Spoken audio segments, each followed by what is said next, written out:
Dia 247, Eclesiastes, capítulo 7, ao capítulo 9, versículo 18. A boa fama é melhor do que um bom perfume, e o dia da morte é melhor do que o dia do nascimento. Melhor é ir à casa onde há luto, do que ir à casa onde há banquete, pois naquela se vê o fim de todas as pessoas, e que os vivos o tomem em consideração. Melhor é a mágoa do que o riso, porque com a tristeza do rosto se melhora o coração. O coração dos sábios está na casa do luto, mas o dos insensatos na casa da alegria. Melhor é ouvir a repreensão do sábio do que ouvir a canção dos tolos. Pois, como o crepitar dos espinhos debaixo de uma panela, assim é a risada dos tolos. Também isto é vaidade. Certamente a opressão faz do sábio um tolo, e o suborno corrompe o coração. Melhor é o fim das coisas do que o seu princípio. A paciência é melhor do que a arrogância. Não se apresse em ficar irado, porque a ira se abriga no íntimo dos tolos. Nunca pergunte, por que os dias passados foram melhores que os de agora? Pois não é sábio fazer essa pergunta. Boa é a sabedoria, havendo herança. Ela é proveitosa para os que veem o sol. A sabedoria protege do mesmo modo que o dinheiro, mas a vantagem da sabedoria é que ela dá vida a quem a possui. Observe as obras de Deus, pois quem poderá endireitar o que ele fez torto? No dia da prosperidade, seja feliz, mas no dia da adversidade, considere que Deus fez tanto este como aquele, para que o ser humano não descubra nada do que há de vir depois dele. Tudo isto vi nos dias da minha vaidade. Há justos que perecem na sua justiça, e há ímpios que prolongam seus dias na sua maldade. Não seja demasiadamente justo, nem exageradamente sábio. Por que você destruiria a si mesmo? Não seja demasiadamente perverso, nem seja tolo. Por que você morreria antes da sua hora? Bom é que você retenha isto e também não abra mão daquilo. Pois quem teme a Deus sai ileso de tudo isto. A sabedoria fortalece o sábio, mais do que 10 poderosos que se encontram numa cidade. Não há nenhum justo sobre a terra que faça o bem e que não peque. Não dê atenção a todas as palavras que se dizem, para que você não venha a ouvir o seu servo amaldiçoando você. E você sabe que muitas vezes você mesmo já amaldiçoou os outros. Tudo isso examinei por meio da sabedoria. Eu disse, serei sábio, mas a sabedoria estava longe de mim. O que está longe e é muito profundo, quem o poderá encontrar? Procurei conhecer, investigar, buscar a sabedoria e a razão, e compreender que a maldade é estupidez e a tolice é loucura. Achei coisa mais amarga do que a morte, a mulher cujo coração é rede e armadilha, e cujas mãos são correntes. Quem agrada a Deus fugirá dela, mas o pecador virá a ser seu prisioneiro. Eis o que descobri, diz o pregador, conferindo uma coisa com outra, para, a respeito delas, formar o meu juízo. Juízo que ainda procuro e não encontrei. Entre 1000 homens, achei um como esperava, mas entre tantas mulheres, não achei nem sequer uma. O que descobri é tão somente isto, que Deus fez o ser humano reto, mas ele se meteu em muitos problemas. Quem é como sábio? E quem sabe a interpretação das coisas?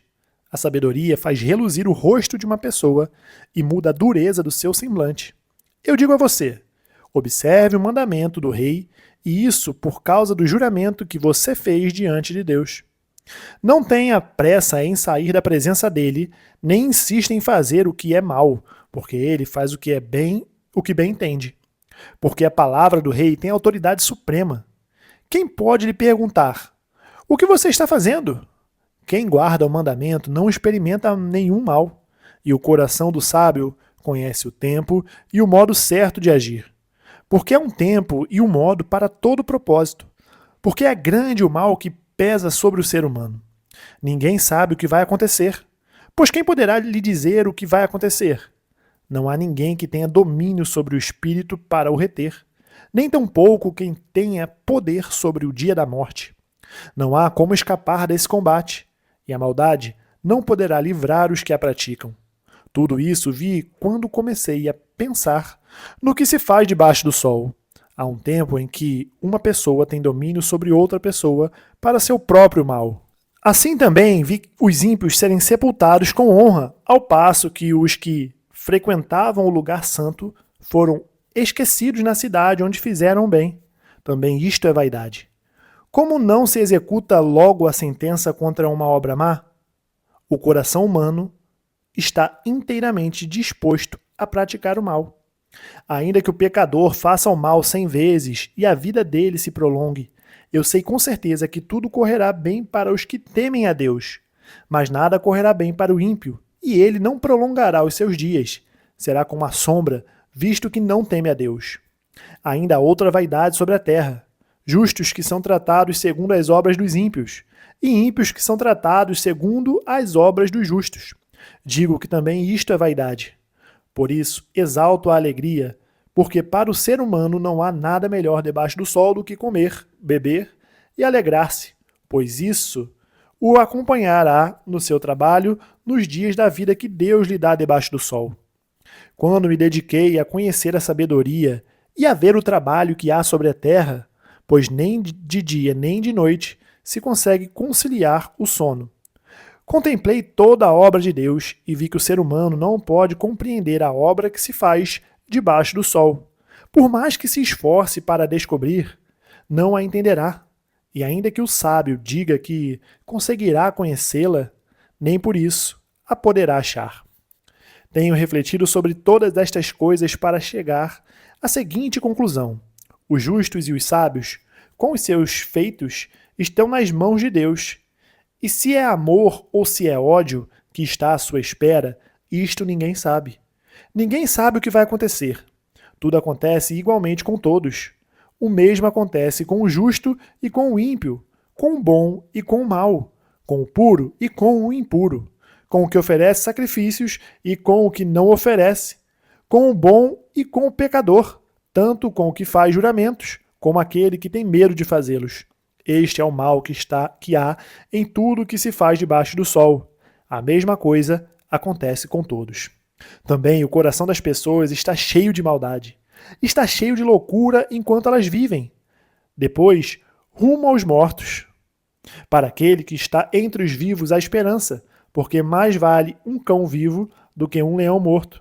Porque os vivos sabem que vão morrer, mas os mortos não sabem nada e não têm nenhuma recompensa a receber, porque a memória deles jaz no esquecimento. Amor, ódio e inveja, para eles, já não existem mais.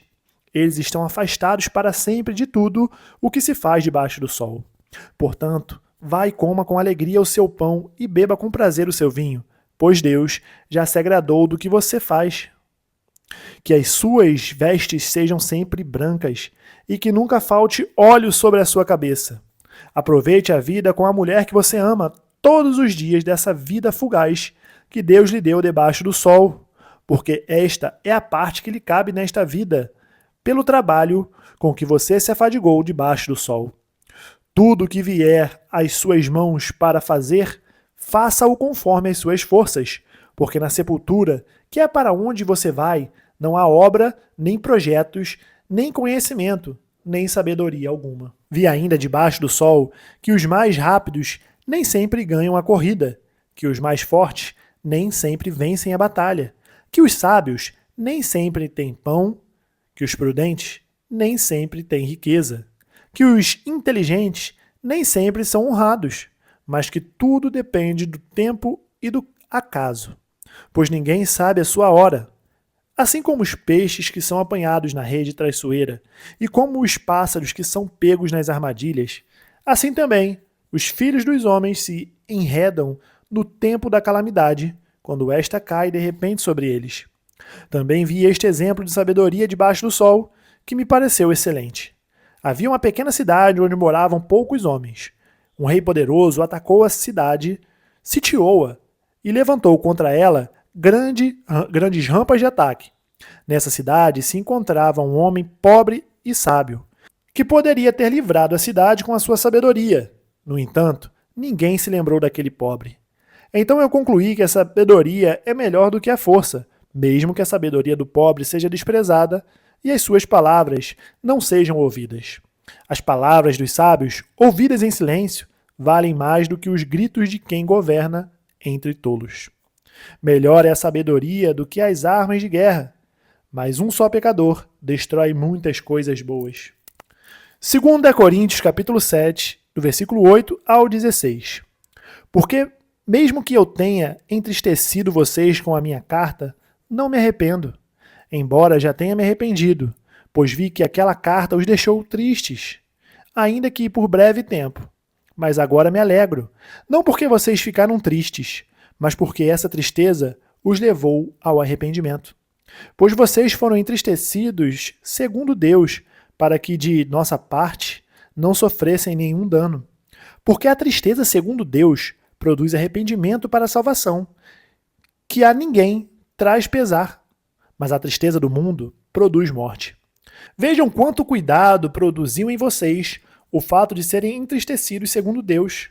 Que defesa, que indignação, que temor, que saudade, que zelo, que desejo de punir o culpado. Em tudo vocês se mostraram inocentes neste assunto. Portanto, embora que eu tenha escrito aquela carta, não foi por causa daquele que fez o mal, nem por causa daquele que sofreu a afronta, mas para que fosse manifesto entre vocês, diante de Deus, o cuidado que vocês têm por nós. Foi por isso que nos sentimos consolados. E, acima desta nossa consolação, muito mais nos alegramos pelo contentamento de Tito, porque todos vocês trouxeram refrigério ao espírito dele. Porque, se falei a ele com certo orgulho a respeito de vocês, não fiquei envergonhado. Pelo contrário, como tudo que falamos a vocês era verdade, também os elogios que na presença de Tito fizemos a respeito de vocês se mostraram verdadeiros. E o grande afeto que ele tem por vocês aumenta cada vez mais, quando ele se lembra da obediência de todos vocês, de como o receberam com temor e tremor. Alegro-me porque, em tudo, posso confiar em vocês. Salmos capítulo 48, do versículo 1 ao 14. Grande é o Senhor e muito digno de ser louvado. Na cidade do nosso Deus, seu santo monte. Alto e belo, alegria de toda a terra. É o monte Sião para os lados do norte, a cidade do grande rei. Nos palácios dela, Deus se faz conhecer como alto refúgio. Por isso, eis que os reis se uniram e juntos a atacaram. Quando vieram, se espantaram, ficaram com medo e fugiram apressados.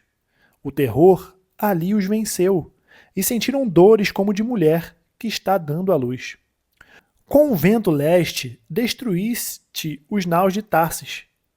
Como temos ouvido dizer, agora vimos que aconteceu na cidade do Senhor dos Exércitos, na cidade do nosso Deus. Deus a estabelece para sempre. Pensamos, ó Deus, na tua misericórdia, no meio do teu templo. Como o teu nome, ó Deus, assim o teu louvor se estende até os confins da terra. A tua mão direita está cheia de justiça. Alegre-se o monte Sião, exultem as filhas de Judá, por causa dos teus juízos. Andem em volta de Sião, rodeiem-na toda, contem as suas torres. Notem bem as suas muralhas, observem os seus palácios, para que possam contar às gerações vindouras que este é Deus, o nosso Deus, para todo o sempre. Ele será nosso guia até a morte. Provérbios capítulo 22, versículo 17 ao 19. Preste atenção e ouça as palavras dos sábios.